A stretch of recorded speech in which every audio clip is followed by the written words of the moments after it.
Hi, welcome to Paranormal Kativity. Today I want to talk to you about subliminal messages. A subliminal message is a signal or message designed to pass within the normal limits of perception. It should be completely undetectable by your conscious mind, but your unconscious and subconscious are able to see it or hear it depending on the way that it is presented to you. Now, there's evidence of subliminal messaging being used way longer than I had realized. There's evidence of it being used in about the 5th century BC. Now, in more recent years, especially in the last 100 years, it's definitely taken an upswing, at least in the way that we've been able to detect it. For all I know, it was still used just as much, but I don't think it was. It got pretty popular in the last 50, 70 years or so. In 1943, they were put into cartoons and like little things on TV occasionally and on the radio. There's one famous instance of the words "buy bonds" being put into a Daffy Duck cartoon. Now, in 1957, a pretty interesting thing happened. A guy by the name of James Vickery claimed that flashing the words "eat popcorn"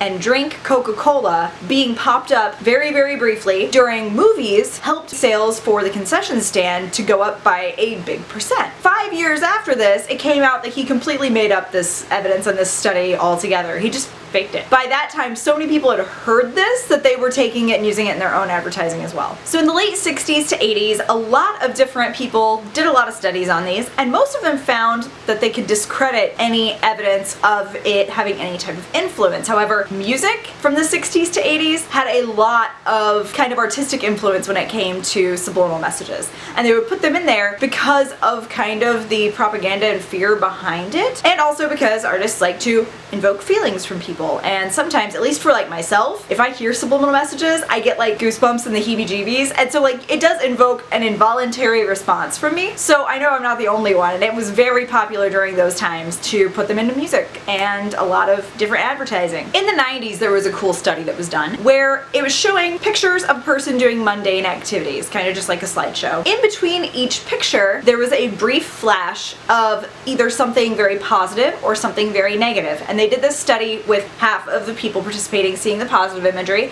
and half the negative. Now, when I say seeing it, it was so fast you couldn't really actually see it. The people who saw the positive one didn't really have a whole lot to say. The ones who saw the negative image pictured the person who they were watching do these mundane activities in like a more negative light. So that kind of gave researchers an idea of maybe these do have some type of influence that we didn't previously realize. Also in the 90s, a lot of music also had some influence. There was one subliminal message from Britney Spears in one of her songs. Freaked me out when I was younger. I was like, what? And then as I was doing research for this, it was talking about how most of the pop music from the 90s was overly sexual anyway. And it wasn't necessarily a subliminal message as much as it was just intentionally put into the songs to try and make people remember it in a more catching way than just by music. Now, in the early 2000s, more studies continued, and they actually found that subliminal messages do have an influence on you. It was more and more verified as time went on. And a lot of the studies found that it helps you with being able to memorize things, study things better. It can adjust your academic performance, and then it'll also adjust the levels in your brain to help with memory and emotion. And there are quite a few subliminal messages that have popped up in like popular TV, radio, film. I have a bunch of links down below in this description box, which when I first got my laptop when I turned 18,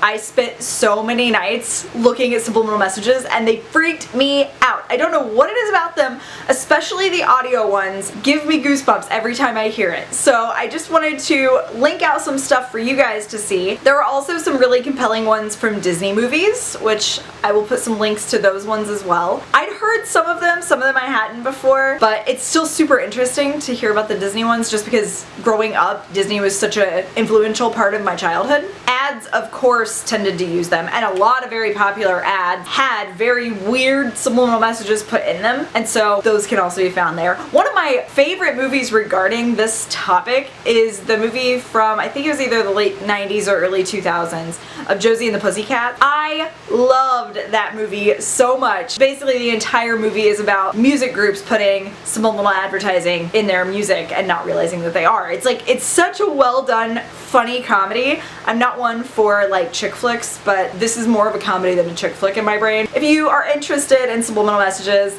and want to watch like a fun, lighthearted movie about them, Josie and the Pussycats is super awesome. And I'm sure you can find subliminal messages in a lot of places you wouldn't expect nowadays, probably even YouTube videos. Thank you guys so much for watching. Enjoy the rest of your day. I love you all so, so much. Bye!